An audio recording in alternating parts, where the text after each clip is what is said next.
funny stories. परिवार, अभिमान और एक देवता का बेइंतहा क्रोध।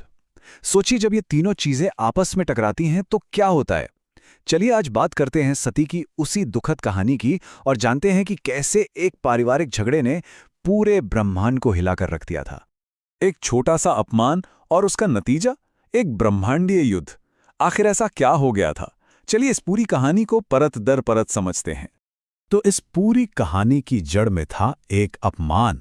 देखिए, एक तरफ थे महान राजा दक्ष, जिन्हें अभी अभी प्रजापति यानी सभी प्राणियों के स्वामी का पद मिला था, और दूसरी तरफ थे उनके दामाद स्वयं महादेव शिव। यहीं से संघर्ष के बीज बोए गए। जरा वो सीन सोचिए।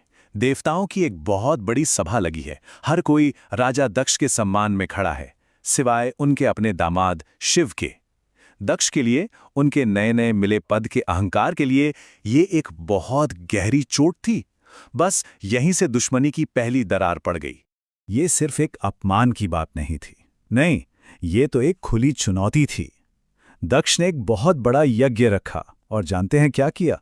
जानबूझकर अपनी ही बेटी सती और दामाद शिव को नहीं बुलाया। टकराव तो अब होकर ही रहना था। तो अब कहानी का फोकस आता है सती पर, जो अपने पति के प्रेम और अपने परिवार की याद के बीच में बुरी तरह फंस चुकी थी। उनका अगला कदम क्या होगा? सती के लिए यह बहुत ही मुश्किल सिचुएशन थी। एक तरफ परिवार का मोह था, अपनी मां से, अपनी बहनों से मिलने की चाहत थी, और दूसरी तरफ पति की साफ साफ चेतावनी थी कि जहां नफरत हो, जहां अपमान हो, वहां रिश्ते नहीं निभाए जाते। ये एक दिल तोड़ने वाला फैसला था। शिव ने उन्हें समझाया भी कि दक्ष का अहंकार उन्हें सच देखने नहीं दे रहा, लेकिन सती का जो ममत्व था, अपने परिवार के लिए जो वो एक इमोशनल अटैचमेंट था, वो उनकी समझदारी पर हावी हो रहा था। और फिर बहुत सोचने समझने के बाद, काफी कश्मकश के बाद, सती ने आखिरकार अपना फैसला ले ही लिया। उन्होंने अपने पति की चेतावनी को नजरअंदाज किया और अपने पिता के घर की ओर चल पड़ी। ये एक ऐसा फैसला था जो सब कुछ बदलने वाला था। और यहां से कहानी अपने सबसे दुखद मोड़ पर पहुंचती है। सती जिस प्यार और अपनेपन की उम्मीद लेकर अपने पिता के घर पहुंची थीं, वहां उनका स्वागत हुआ नफरत और अपमान से। यज्ञ में पहुंचते ही सती का दिल जैसे टूट ही गया। शिव ने जो भी कहा था वो सब सच था, सब कुछ। पिता ने तो मुंह फेर लिया था, बहनें ताने मार रही थीं, और उनके पति के लिए, उनके लिए तो वहां ना कोई जगह थी, ना कोई सम्मान। बस अब सती एक लाचार बेटी नहीं थी, वो एक पत्नी थी जो अपने पति का अपमान बर्दाश्त नहीं कर सकती थी। उनका गुस्सा ऐसा फूटा कि उन्होंने अपने पिता को उनके घमंड और अज्ञान के लिए सबके सामने फटकार लगा दी।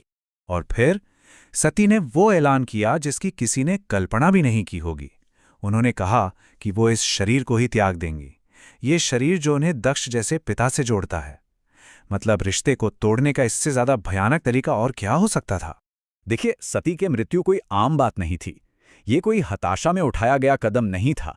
ये एक बहुत ही शक्तिशाली योगिक क्रिया थी। उन्होंने अपने ही शरीर के अंदर से योग अग्नि को प्रकट किया और खुद को भस्म कर लिया। ये उनके विरोध का, उनके दुख का सबसे चरम रूप था। सती का बलिदान तो हो चुका था, पर इसका अंजाम क्या हुआ? जब ये खबर शिव तक पहुंची तो उनका दुख, उनका अथाह दुख एक ऐसे क्रोध में बदल गया जिसने पूरे ब्रह्मांड को हिलाकर रख दिया। अपने प्रिय को खोने का दर्द, उस दर्द ने शांत तपस्वी शिव को विध्वंसक शिव में बदल दिया। उनका दुख इतनी तेजी से, इतने भयानक क्रोध में बदला कि पूरा ब्रह्मांड कांप उठा। और उसी क्रोध से जन्म हुआ वीरभद्र का। शिव ने गुस्से में अपनी एक जटा उखाड़कर जमीन पर पटकी, और उसी से एक ऐसा भयानक दैत्य पैदा हुआ जो कोई और नहीं बल्कि खुद शिव के क्रोध का साकार रूप था।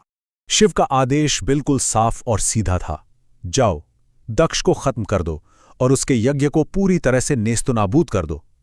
उन्होंने अपने इस दैवी क्रोध को दुनिया पर खुला छोड़ दिया था, जिसका मकसद सिर्फ और सिर्फ विनाश था। और अब हम कहानी के अंतिम और सबसे विनाशकारी पड़ाव पर हैं। वीरभद्र और शिव की सेना अपना बदला लेने के लिए दक्ष के यज्ञ पर किसी तूफान की तरह टूट पड़ी। वहां का सीन मतलब पूरी तरह विनाश का मंजर था। शिव के गणों ने सब कुछ तहस नहस कर दिया। यज्ञ के खंभे उखाड़ दिए, पवित्र अग्नि को रौंद दिया और चारों तरफ सिर्फ चीख पुकार और हाहाकार मच गया। लेकिन ये बदला अंधा नहीं था, नहीं। जिसने भी शिव के अपमान में हिस्सा लिया था उसे उसकी सजा मिली। भृगु ऋषि, जिन्होंने अपमान को सही ठहराया, उनकी दाढ़ी नोच ली गई। देवता पूषा, जो मजाक में मुस्कुराए थे, उनके सारे दांत तोड़ दिए गए। और देवता भग, जिन्होंने दक्ष को उकसाया था, उन्हें अंधा कर दिया गया। और इस पूरी त्रासदी का जो मुख्य कारण था राजा दक्ष, उसका अंत सबसे भयानक हुआ। वीरभद्र ने उसे पकड़ा और किसी हथियार से नहीं, अपने खुद के हाथों से उसका सिर धड़ से अलग कर दिया और उसी यज्ञ की आग में फेंक दिया जो उसके अभिमान का सबसे बड़ा प्रतीक था। तो ये कहानी हमें एक बहुत बड़े सवाल के साथ छोड़ जाती है। जब एक देवता का दुख ही एक ब्रह्मांडीय हथियार बन जाए तो फिर दया करने वाला कौन बचेगा? ये एक याद